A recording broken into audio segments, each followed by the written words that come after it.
Salut! Valentin, de ce faci?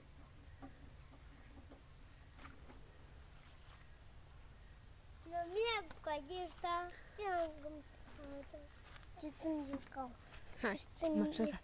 Cu două mâini ce ține. Da? Da. Hai, Valentin, trebuie să mâncăm. Deja nene a luat cărnița. Hai să mâncăm și pe urmă să venim înapoi. Haide, da. Să mai ne plimbăm cicicioar. Bine, hai, haidem acum să mâncăm. Dar stai și un pachet. Da, și tu. Acum, dar mâncăm, da. Și aveam telefonat. Tu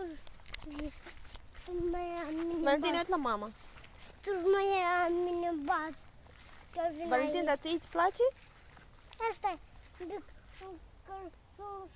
să fac acea roata. Lasă-o așa, hai să mâncăm așa pe urmă. Pătete și luați roata. Da. Hai că așa câteodată vine și ursul. Eu mă duc. Așa câteodată și ursul vine. Hai, haidem. Mamă, să-mi pun roata așa. Hai repede. Din verde în tot.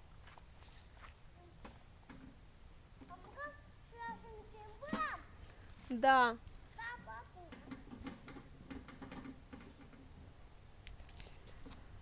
Hai, dă-te jos. Da, Valentin, vine cum merge cu tractorașul. Acum am împărțit.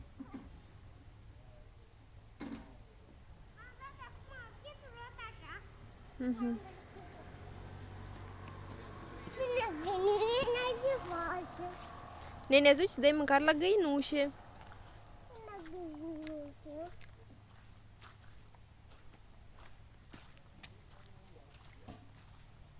Valentin, dă așa noroc.